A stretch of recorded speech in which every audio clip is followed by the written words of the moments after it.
um escritor português chamado José Saramago, falecido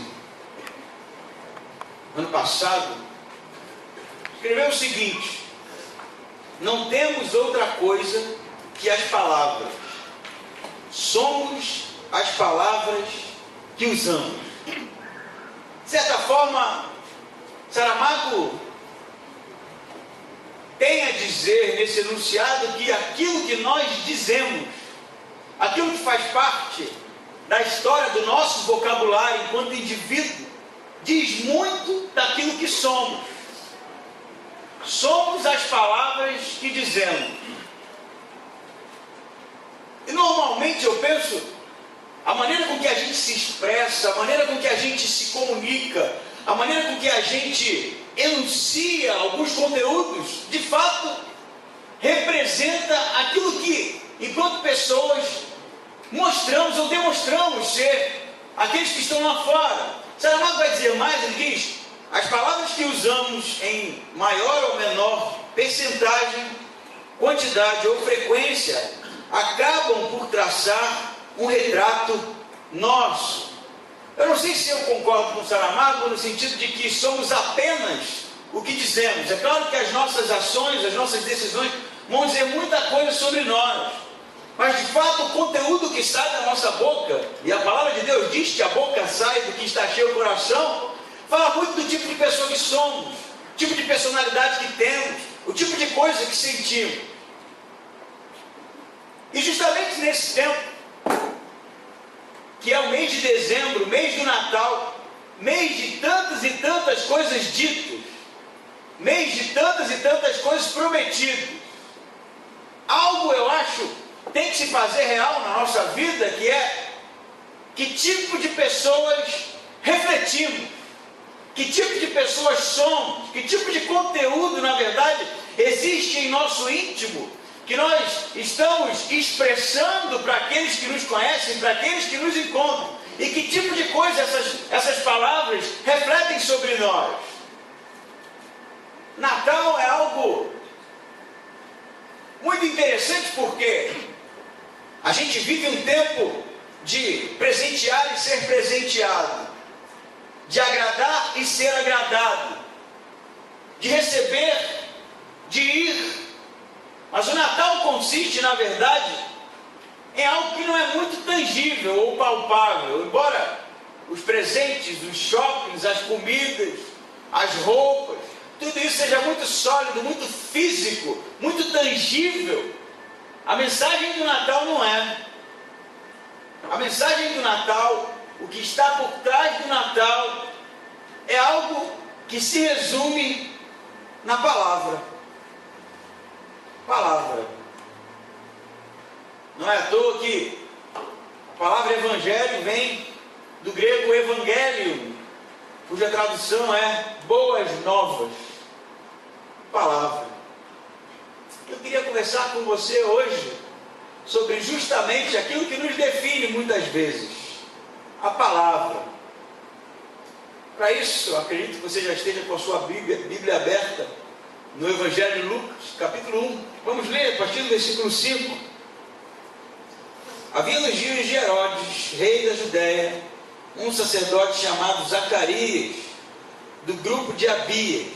Sua mulher era descendente de Arão e chamava-se Isabel.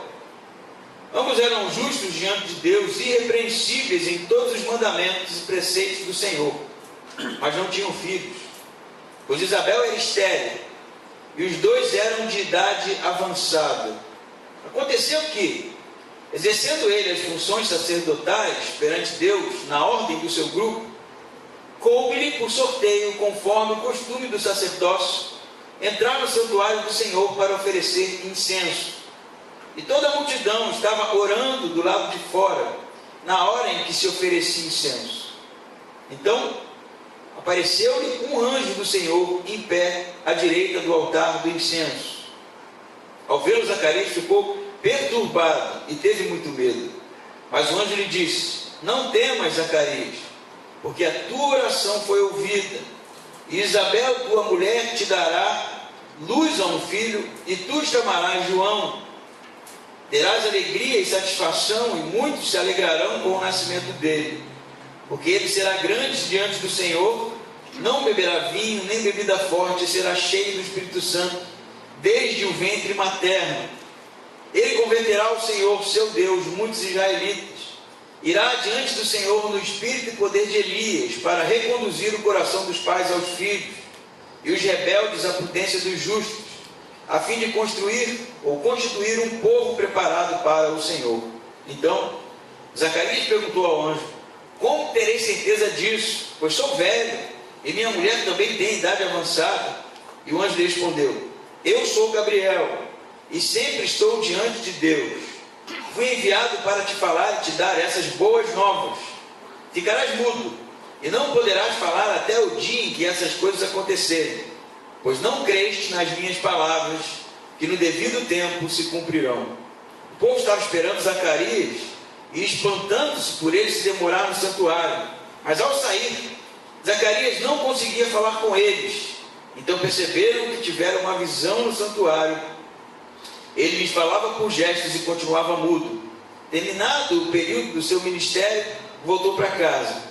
Depois desses dias, Isabel, sua mulher, engravidou e escondeu-se durante 5 meses, dizendo: o Senhor me concedeu isso quando olhou para mim, para acabar com minha humilhação diante dos homens. Pois então, aqui tem-se início a história da anunciação. Deus, que havia se calado há mais de 700 anos, decide agora se manifestar aos homens. Deus, que havia usado os profetas, que havia levado o povo para o exílio babilônico, que havia trazido o povo, que havia restaurado a nação, emudeceu, nada mais falou. Durante 700 anos Deus se cala, e agora então Deus decide dar as caras, dizer alguma coisa, se manifestar. E vai acontecer isso justamente com esse casal, Zacarias e Isabel. O escritor Lucas vai dizer para a gente que Zacarias era um sacerdote, não é? E como sacerdote, descendia de Arão. Todo sacerdote deveria descender de Arão, que Arão foi o primeiro sacerdote. E o sacerdócio era passado de pai para filho. Deus vai dizer mais para a gente, vai dizer que era casado com uma mulher chamada Isabel. Isabel, interessantemente, também era descendente de Arão. Um sacerdote, ele deveria ter como obrigação se casar com uma mulher do povo de Israel, mas se casar com uma descendente de Arão era algo muito especial, porque isso fazia desse casal algo integral no sacerdócio. Só que tinha uma coisa interessante, que era o fato de o casal ser íntegro e justo diante de Deus. O escritor vai dizer isso para a gente. Vai dizer que, versículo 6, eles eram justos diante do Senhor, irrepreensíveis em todos os mandamentos e preceitos do Senhor. Então, além de ser um sacerdote da linhagem de Arão, era casado com uma mulher também da linhagem de Arão. Além disso, eles eram justos e irrepreensíveis. O que isso quer dizer? Quer dizer que eles cumpriam com todos os requisitos, que eles levavam a sério, que a religiosidade desse casal não era algo da boca para fora, eles eram sérios. Algo interessante também do texto, embora não seja dito, mas se você fizer uma busca, você vai encontrar a seguinte informação: havia nesse período, em Israel, cerca de 20 mil sacerdotes. Eles eram divididos em grupos de 12. E dificilmente um sacerdote iria ter como sorte queimar o incenso no templo, porque havia mais sacerdotes do que necessidade no templo. E o texto vai dizer que Zacarias foi, pela sorte, escolhido dentre 20 mil homens, 20 mil sacerdotes. Ele vai ter a oportunidade de fazer algo único na sua vida. Imagine você, um sacerdote que nunca prestou um serviço no templo, nunca exerceu de maneira plena, satisfatória, aquilo que ele havia sido chamado para ser. E a sorte vai cair justamente sobre esse homem, que vai ter a oportunidade de fazer isso uma única vez na sua vida, a não ser que, de uma maneira inesperada, fosse sorteado dentre 20 mil de novo. Mas é fato que a literatura judaica vai dizer que nenhum sacerdote fez por 2 vezes o serviço do templo do século I para frente, porque a demanda era muito grande. Apesar de eles serem justos, íntegros, uma família 100% sacerdotal, apesar de ele ter tirado a sorte grande e agora estar em Jerusalém durante uma semana para ali fazer o serviço do templo, queimar incenso e as suas outras obrigações, o texto nos revela algo mais. E eles eram de idade avançada, isso é, eles eram velhos, idosos já, e que não tinham filhos. E o que isso quer dizer? Isso quer dizer que era algo de uma infelicidade terrível. Se hoje não ter filhos é algo que pesa nas costas de muita gente, não é? O sonho de ser pai, de ser mãe, muito mais nesse período em que ter filhos era algo de Deus, era mandamento de Deus. E quando alguém ou uma mulher não poderia dar filhos, dar continuação à descendência, ela, além da sua frustração enquanto mãe, além do seu pesar enquanto mãe, ela sofreria o julgamento dos outros religiosos, das outras pessoas.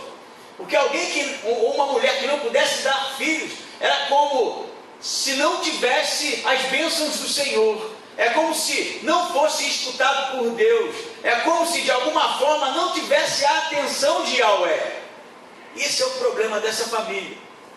Eles não tinham filhos e eles já eram idosos. Mas o que é interessante é que em nenhum momento o escritor vai dizer que o não ter filhos e toda esse peso religioso de não ser alguém apto de alguma forma e que traria sobre si maus olhos, o escritor não diz que por causa disso a fé deles foi abalada. O escritor não diz que por causa da infelicidade de não ter filhos, em nenhum momento eles se tornaram repreensíveis. E o escritor não diz também que, apesar da infelicidade de não poder ser pai, em nenhum momento eles oscilaram na fé.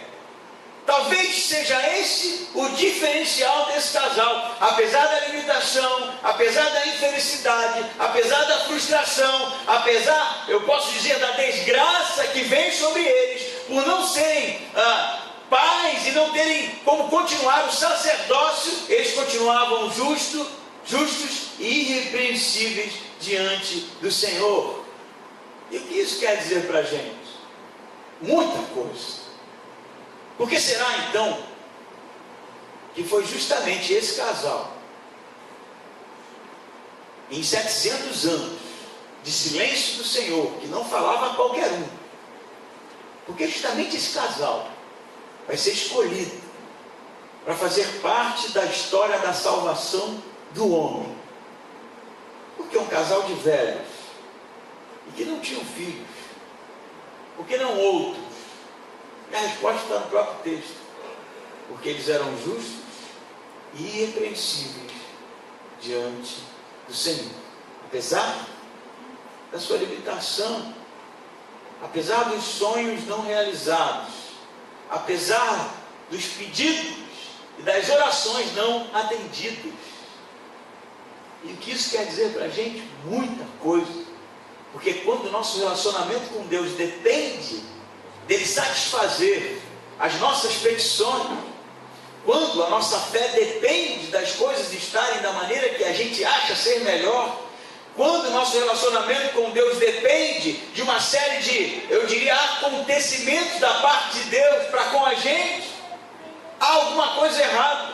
Porque na verdade a nossa fé e o nosso relacionamento deveriam estar na frente das nossas petições.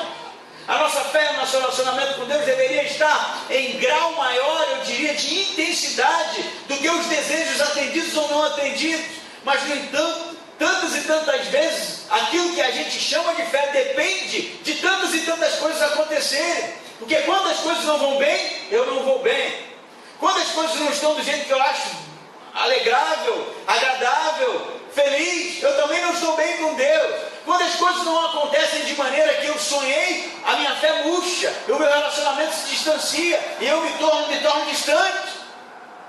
E será porque, mais uma vez insisto, esse casal justamente foi o casal escolhido, porque apesar de tudo isso, e você não faz ideia do que é ser um casal de sacerdote, que não pode abrir a boca sem sofrer qualquer tipo de julgamento.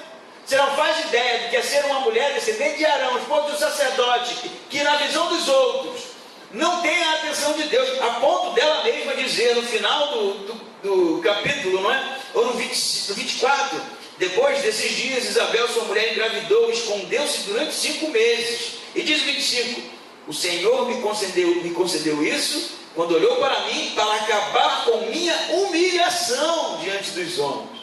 Você não faz ideia do que é ser uma esposa de sacerdote, que se sente humilhada. Eu acho que isso seria suficiente para muitos de nós.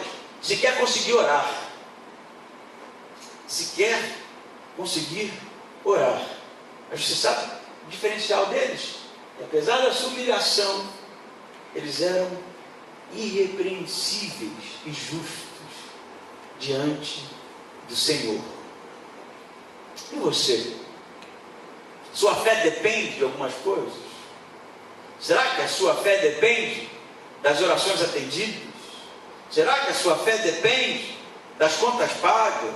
Será que a sua fé depende da saúde? Será que a sua fé depende de tanta coisa, que se isso não tiver, a gente não pode sequer olhar para Deus?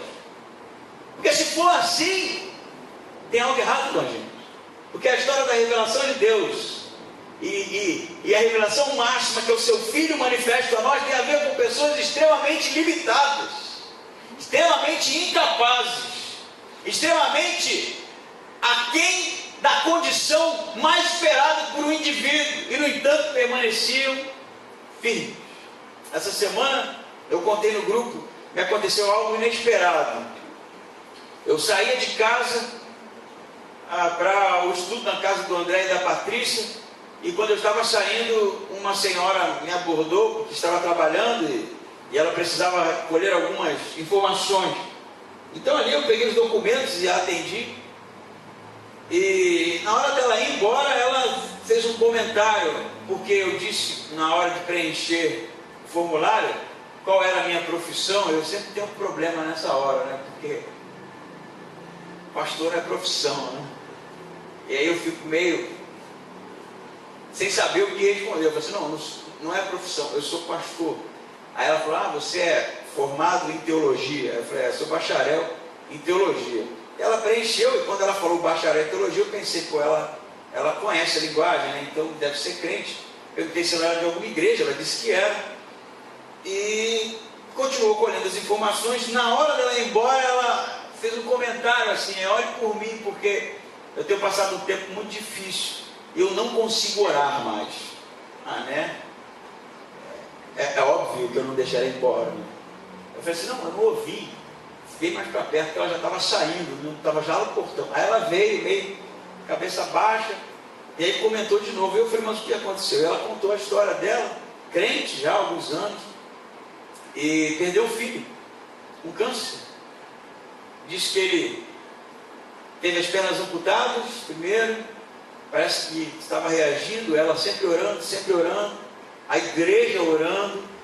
Num determinado momento em que ela achou que as coisas iriam bem, o filho morre. E agora ela não sabia mais como lidar com isso, porque afinal de contas Deus não havia escutado as preces. Ela chegou a me dizer assim, e as pessoas me julgam, porque se ele morreu, onde está o problema? Só pode estar comigo, ela disse.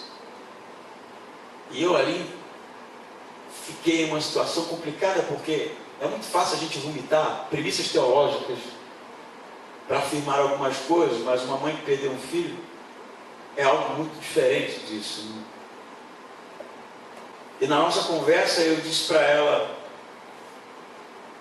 que não era hora para se calar com Deus, era hora para desabafar com Deus. E eu disse: brigue com ele. Ficou meio assustado com isso. Eu falei: brigue com ele. Fala para ele quando você está chateado, quando você está com raiva. Desembuche. Só não me venha com esse papo religioso de eu não sei como elevar a minha voz aos... Não, briga, fala que você queria que ele não morresse. Você não queria perder seu filho. Fala que você está frustrado, fala que você está chateada com Deus. Fala tudo isso, porque é só assim que a gente pode ser tratado. Porque às vezes eu penso que nos afasta de Deus é justamente o tempo em que a gente se cala, sabe? Que a gente acha que Deus é santo demais para ouvir a gente. Que a gente acha que Deus está distante demais para escutar a reclamação de réis mortais como nós. No entanto, a história desse casal aqui é uma história interessante, porque apesar da sua velhice e sua limitação, eles continuavam orando. Eu tenho certeza que a oração desse casal não era oração plástica, estética, daquele que vai para frente e levanta a mão e fala para todo mundo ouvir. Era uma briga íntima e pessoal: Senhor, eu não aguento mais, eu sou humilhada. Olha o que ela diz: eu não aguento mais esse tipo de humilhação. E eu penso que muitas vezes a gente se afasta de Deus porque a gente imagina um mundo perfeito, imagina e traça uma trajetória perfeita, e quando Deus não atende às nossas necessidades desse jeito, a gente não sabe como mais fazer. A gente não sabe como falar com Deus, a gente não sabe como se comportar, a gente não sabe como buscar o mais. No entanto, a verdadeira realidade é que Deus é Pai. E o que Ele quer de nós é um relacionamento de pai e filho. De pai e filho. Você lembra quando Jesus, depois de ressurreto, encontra os apóstolos no mar de Tiberíades pescando? Todo mundo lembra. E aí, Jesus chama Pedro e pergunta por 3 vezes se Pedro o amava. Por que ele pergunta? Por que ele pergunta? Por que ele pergunta por 3 vezes? Porque Pedro havia dito que iria por ele até o fim. Pedro disse isso: eu irei aonde for, até o fim. E não foi. E negou Jesus. Imagina o coração daquele homem agora.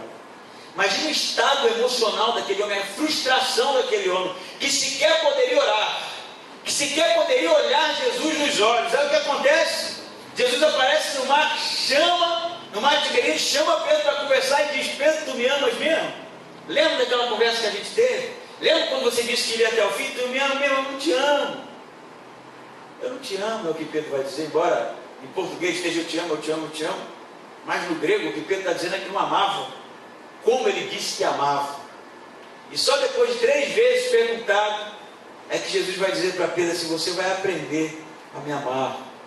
Porque muitas vezes, para a gente ser cuidado por Deus, para a gente ser tratado por Deus, ele tem que dizer a verdade, sabe? Como a gente se sente, abrir o nosso coração e parar de viver uma espécie de reza superficial, achando que Deus se agrada quando a gente faz a oração bonitinha. É abrir o coração e dizer: Deus, eu não aguento mais, eu estou sofrendo. Não quer dizer também que Ele vai te atender, não, mas quer dizer que pelo menos há um relacionamento. O que não pode acontecer é a gente depender das coisas acontecerem segundo a gente imaginou que seria, e elas não acontecerem e a gente se afastar de Deus. É isso que não pode acontecer. Ainda que você esteja extremamente irritado, extremamente frustrado, extremamente com raiva, busque a Deus e abra seu coração para que Ele cuide de você, para que Ele trate de você. Amém? Amém? Amém? Eu gosto de ouvir amém alto, porque você está dizendo que concorda, né? Se você está dizendo amém e não concorda, aí é problema seu. Mas eu espero que você esteja concordando com isso. Sabe, o texto tem muito mais coisa. 0 de idade avançada vai dizer o 7. Mas o 8 vai dizer algo interessantíssimo. Vai dizer que está lá Zacarias animado, né? Pô, velhinho, mas ufa, deu tempo. Eu vou até que enfim queimar um incenso, fazer o trabalho do sacerdote. Então Zacarias vai para Jerusalém, fica 1 semana lá no templo, e agora é o momento tão esperado, né? Ele entra então no santo lugar, não no santo dos santos, no santo lugar que é uma sala anterior. Entra acompanado de 2 outros sacerdotes, um traz as brasas numa taça de ouro, o outro traz o incenso que ele queimaria. Depois eles se retiram E aí é o momento de Zacarias, não é? Vai dizer no 8 que aconteceu, que ele exercendo as suas funções sacerdotais perante Deus, na ordem do seu grupo, porque ele foi sorteado. Diz o 10 que toda a multidão estava orando do lado de fora, enquanto ele preparava esse momento, não é? De queima de incenso. Então, que diz o 11, um anjo lhe apareceu. Foi só ele, na hora que ele ia jogar, ele chegou a jogar, né? O povo orando do lado de fora, é um momento muito sério. E depois que ele queima aquele incenso, que a fumaça sobe, pum, parece um anjo, aí o cara se borra todo. É isso que está escrito. O cara fica com medo. Por que ele ficou com medo? Primeiro que ver um anjo não é algo que deixa a gente rindo à toa, não é? Ao contrário do que muita gente diz por aí, né? Tanta gente vendo anjo, vendo anjo, vendo anjo. Ah, vi um anjo, já vi um anjo. No Antigo Testamento, toda vez que alguém via um anjo, morria de medo. Hoje não, o pessoal dá risada, dá cambalhota, fica morrendo de alegria. Mas parece que ver um anjo é algo meio assustador. E não só isso. Ver um anjo no santo lugar, na cabeça de Zacarias, provavelmente deve ter passado algo assim: pequei, e agora eu vou morrer. Porque era o que acontecia. Porque se o sacerdote entrasse em pecado ou fizesse alguma coisa errada, segundo a história do Antigo Testamento, ele era morto. E quando aquele homem está lá, a única vez da sua vida, no santo lugar, e queima o incenso, apareceu um anjo e ele pensa: bom, já era, vou morrer. E fica com medo. Aí o anjo lhe acalma: não temas, Zacarias. O que o anjo diz? Diz assim o 13: mas o anjo lhe disse: não temas, Zacarias, porque a tua oração foi ouvida, e Isabel, tua mulher, te dará luz a um filho, e tu chamarás João. Ah, cara, pensa, velhinho já, não é tão velho igual o Caná, mas desculpa, Caná, que é mais forte que eu, mas era velhinho, sabe? Não ficava esquecendo arranjo de música igual o Caná esquece, não, mas estava velhinho, né? E aí, na hora de queimar o incenso, o anjo diz: Zacarias, tua oração foi ouvida, você vai ser pai. O cara deve ter pensado assim: como assim, né? O Lucas que está com mania de dizer isso agora. Quando eu cortei o cabelo, eu não avisei, eu me tranquei no banheiro, né? Dei uma olhada no que eu não gostava e meti a tesoura. E quando eu saí do banheiro sem barba e sem cabelo, o Lucas olhou para mim e disse: como assim? Expressão máxima de exclamação para uma criança de 4 anos. Como assim, né?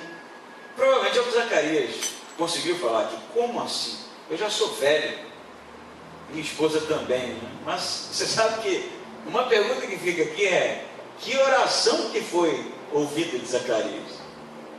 E que oração que ele fez a ponto do anjo dizer: não temas, Zacarias, a tua oração foi ouvida.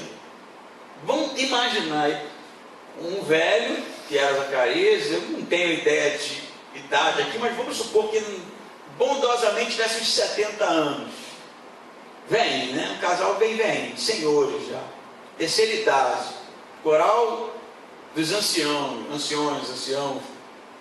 os velhinhos da galeria, do grupo de oração da manhã, sabe, velhinho mesmo que eu estou falando. A tua oração foi ouvida. Que oração? Diz você acha que um velho de 70 anos estava orando para ser pai? Não é, né, meu amigo? E se era, por que ele fica espantado depois quando o anjo disse que a oração dele foi ouvida? Você que estava orando por algo que ele não acreditava? Estranho também. Então muitos teólogos vão dizer que há duas possibilidades aqui. Ou Zacarias estava orando por ser pai, já velho, e tinha essa fé que um dia isso poderia acontecer, apesar da sua situação. Mas ao mesmo tempo você vai ter dificuldade para explicar como é que ele, ao mesmo tempo, ora com tanta fé, a ponto da sua oração ser escutada, mas ao mesmo tempo é tão cético a ponto de questionar o que o anjo disse. E eu acho que vai ser complicado. Ou ele não estava orando isso, ele estava orando outra coisa. E parece que o posicionamento que eu acho adequadíssimo é que a oração de Zacarias era para que o Messias viesse e a paz fosse instaurada em Jerusalém. Zacarias, me parece, estava fazendo uma oração messiânica, clamando para que o Messias viesse e o reino de Deus fosse instaurado. E aí o anjo vai dizer: a tua oração foi ouvida, Zacarias. Você vai ser pai, mas não vai ser pai de qualquer um. Você vai ser pai daquele que anunciará a vinda do Messias, aquele que terá a autoridade de Elias, aquele que será grande aos olhos do Senhor. Todo o conteúdo do que o anjo fala são profecias, e Zacarias sabe muito bem daquilo ali. Ele sabe o que o anjo está falando, ele sabe que toda a sentença dita pelo anjo tem a ver justamente com aquele que prepararia o caminho do que seria o libertador de Israel. Não que eu tenha que escolher uma das duas orações, mas eu acho que o texto nos revela que provavelmente Zacarias orou por anos por ser pai, mas já estava velho.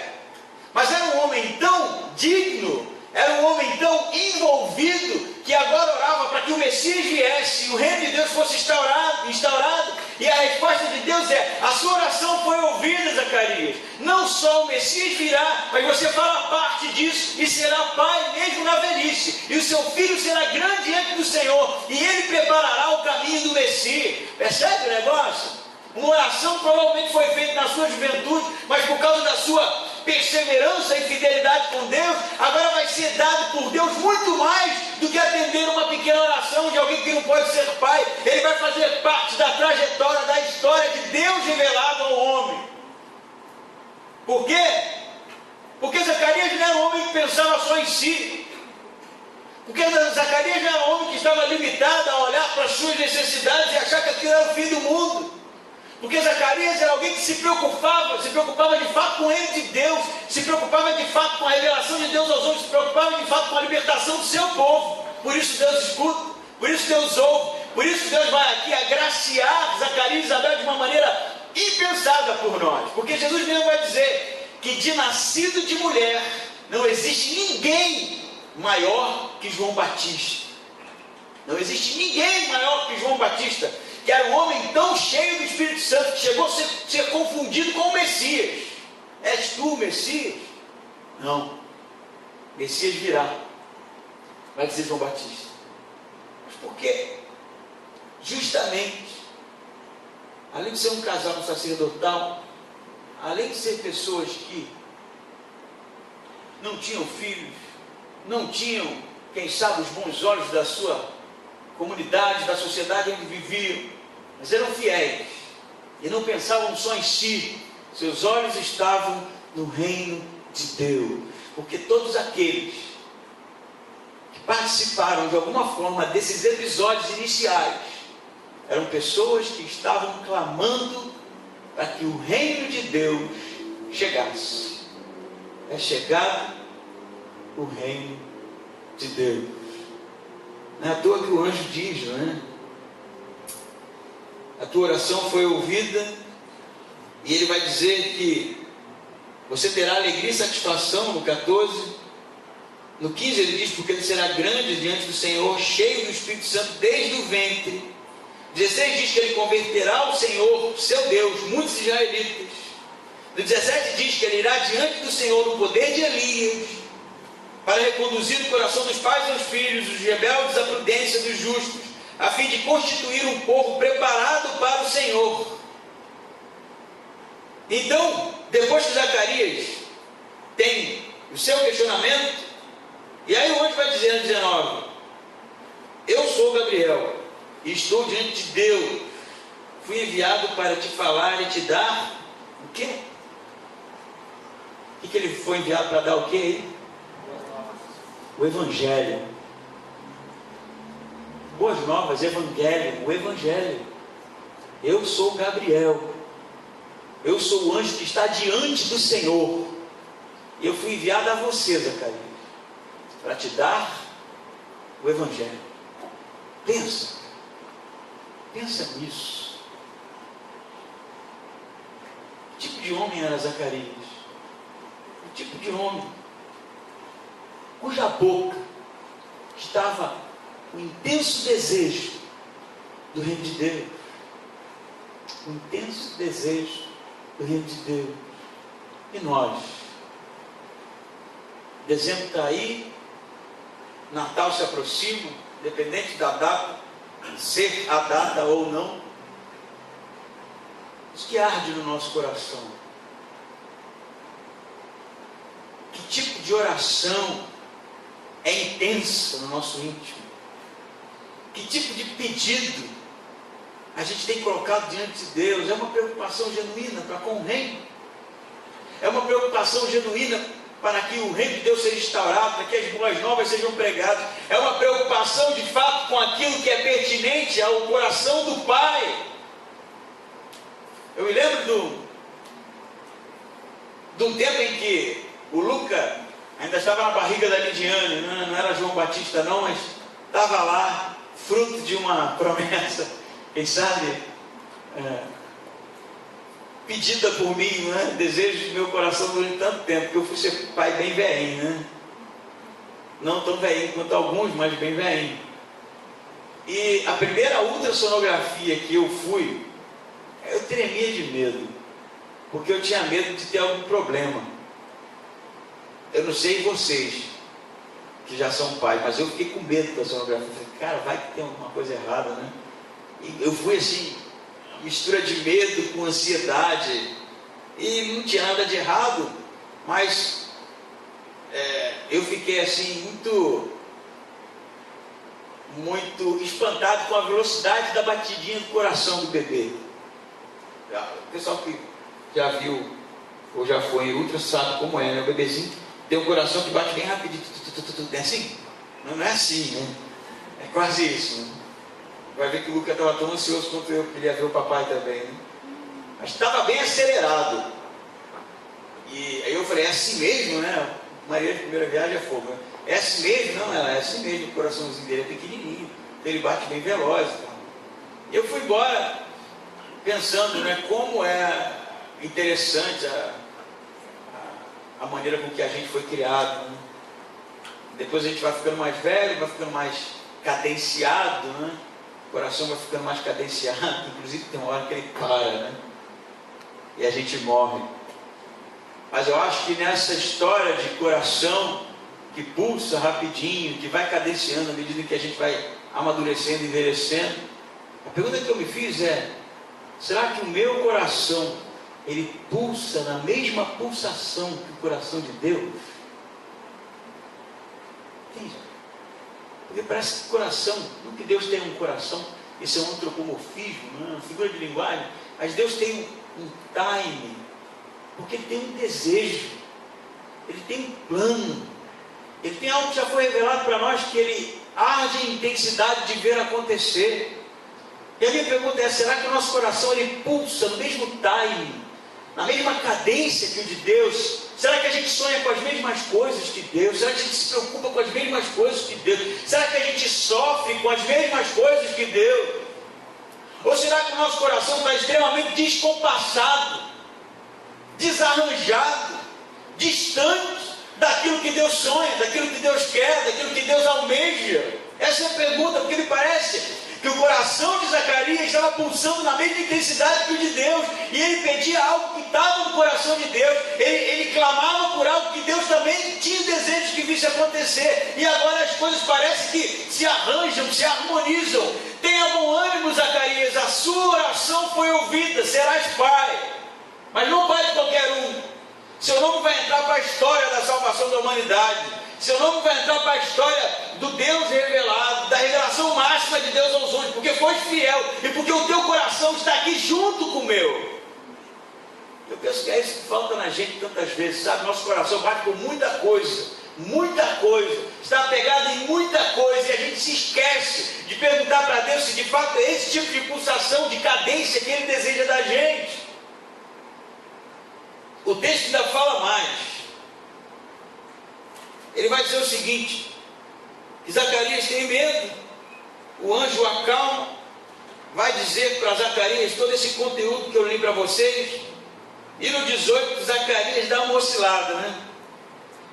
Ele pergunta assim: mas como terei certeza disso? Porque eu sou velho, e minha mulher também já tem idade avançada. É claro que ele não estava orando mais para ser pai, né? Sua oração tinha outro conteúdo, que Deus agora arranja as coisas de uma maneira perfeita, e tudo culmina na vontade de Deus, inclusive ser pai. Mas aí ele olha para a sua limitação, a sua velhice, e ele faz uma pergunta aqui reprovada: como é que vai ser? Eu sou velho, minha esposa não tem mais condições de dar filhos. Ele, na verdade, está pedindo um sinal aqui, né? Como é que eu vou saber? Não é isso que diz?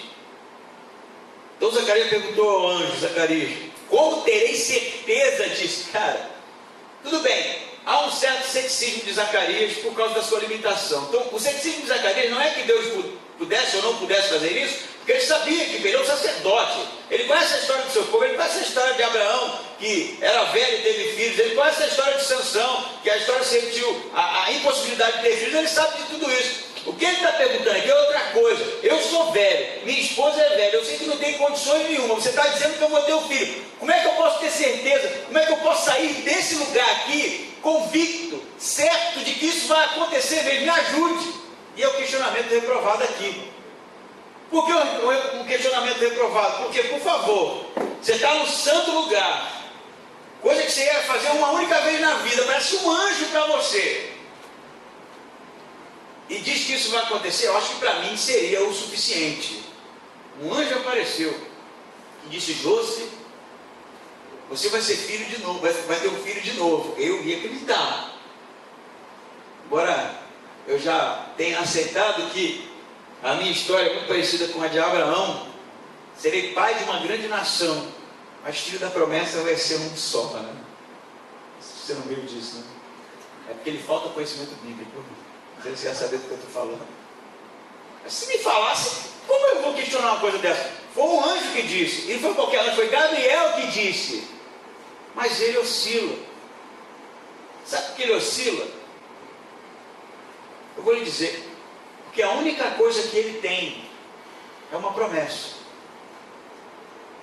É uma promessa. O anjo apareceu, ninguém viu, só ele. E o anjo disse: você vai ser pai.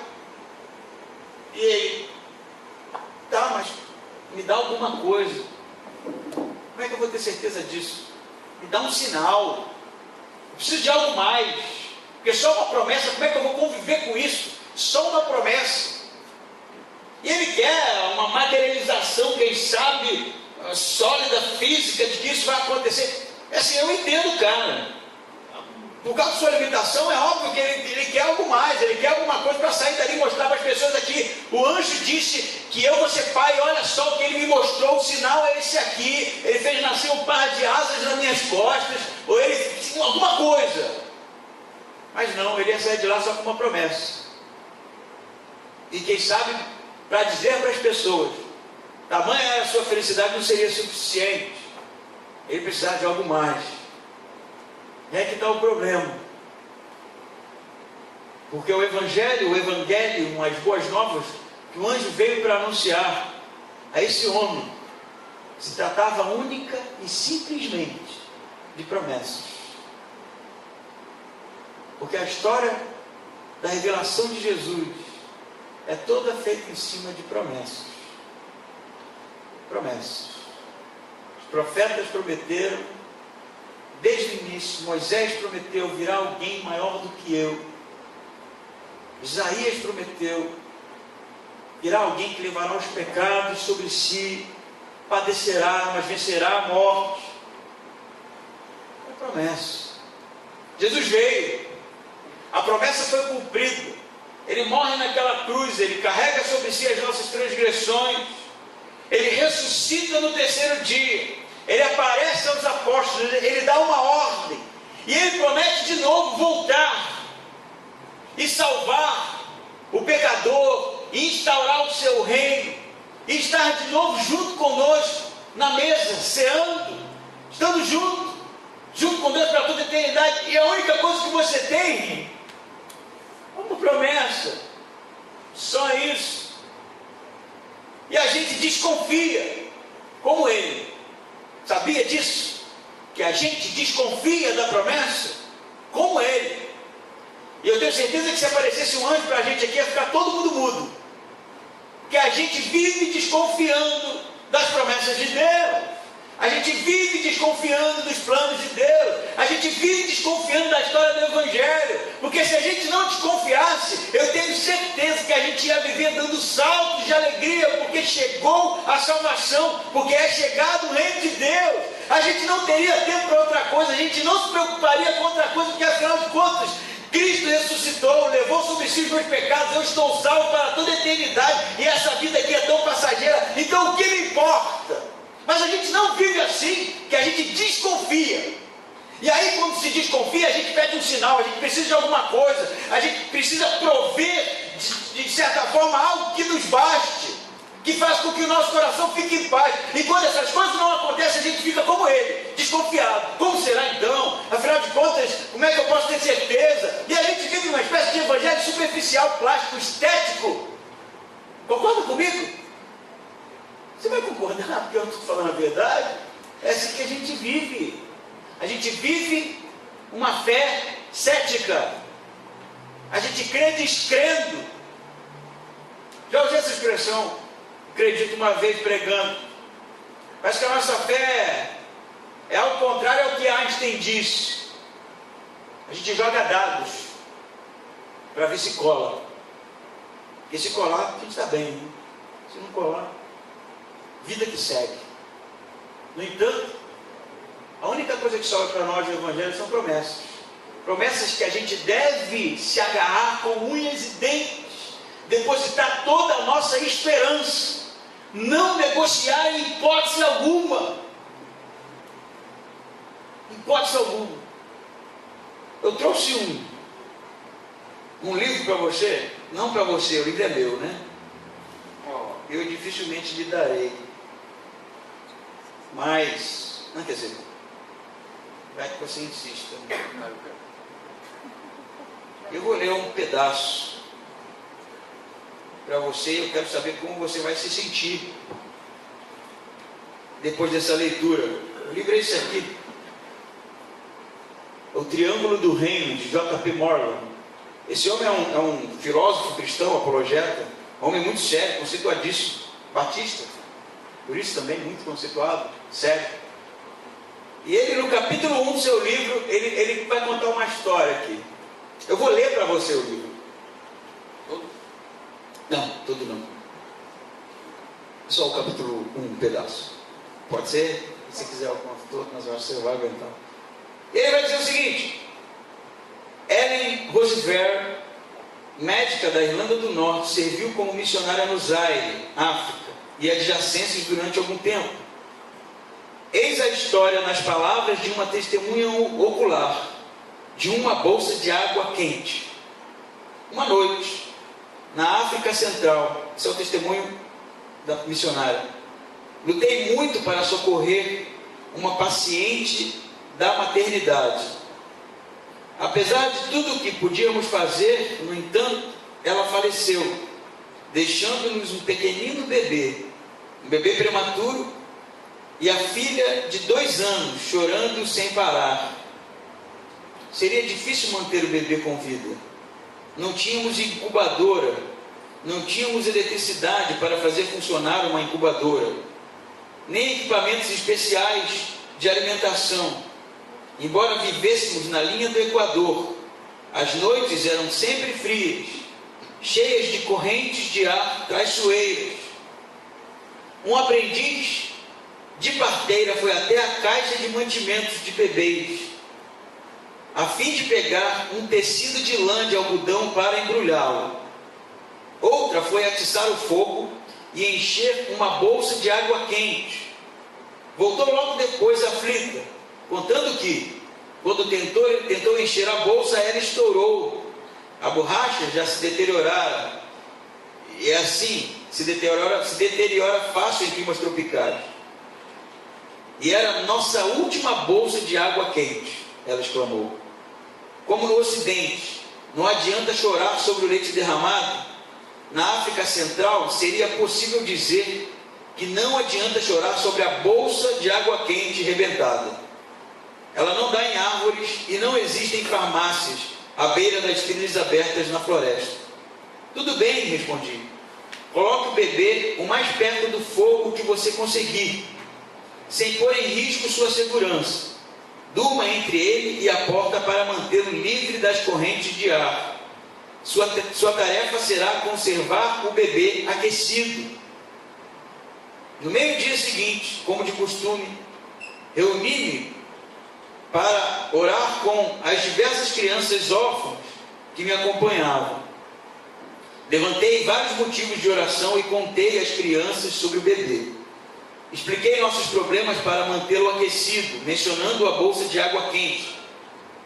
O risco de a criança morrer era grande, caso se resfriasse. Falei também sobre a menina de 2 anos, irmã do bebê, chorando a morte da mãe. Durante a oração, Ruth, uma menina de 10 anos, orou com a rispidez costumeira das crianças africanas. Deus, por favor, mande para nós uma bolsa de água quente. Amanhã não vai adiantar nada, Deus. O bebê estará morto. Assim, mande ainda esta tarde. Enquanto eu prendi o fôlego ante a audácia daquela oração, Ruth concluía acrescentando: e quando o Senhor estiver providenciando a bolsa, poderia, por favor, mandar uma boneca para a menininha, para que ela saiba que o Senhor a ama de verdade. Como acontecia com frequência quando eu orava com as crianças, Ruth me deixou em maus lençóis. Eu seria sincera se dissesse meu amém, porque não acreditava que Deus pudesse fazer aquilo. É claro que sei que Ele pode tudo, a Bíblia assim o diz, mas há limites, não? A única maneira de Deus atender aquela oração particular seria enviando presentes de meu país. Na época, fazia 4 anos que eu chegara à África e nunca, em momento algum, recebera nenhum presente de casa. No entanto, se alguém de fato resolvesse enviar alguma coisa, quem pensaria em mandar uma bolsa de água quente? Eu morava na linha do Equador. No meio da tarde, eu estava dando aula na escola de treinamento das enfermeiras quando me avisaram que havia um carro parado à minha porta. Quando cheguei em casa, o automóvel já tinha partido. No entanto, logo ali, na varanda de frente, havia um pacote grande, de quase 10 quilos. Senti lágrimas pinicarem em meus olhos. Eu não conseguiria abrir sozinho aquele pacote, de modo que mandei chamar as crianças do orfanato. Juntas, soltamos o barbante, desfazendo cada nó, dobramos o papel, tomando o cuidado de não rasgá-lo à toa. O entusiasmo crescia. Cerca de 30 ou 40 pares de olhos estavam voltados para a grande caixa de papelão. Aberta a caixa, de cima de tudo tirei blusas de tricô de cores vibrantes. Olhos cintilaram enquanto eu os distribuí. Em seguida foi a vez das bandagens de malha para os pacientes com lepra. As crianças começaram a ficar um pouco entediadas. Depois veio uma caixa de uvas passas, claras e escuras. Daí uma bela pilha de pães doces para o fim de semana. Quando tornei a enfiar a mão dentro da caixa, senti. Seria verdade mesmo? Segurei e puxei para fora da caixa. Era verdade.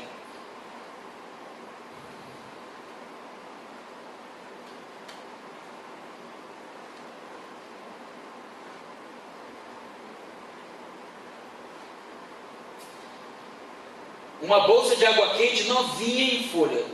Gritei. Eu não pedi a Deus que a enviasse.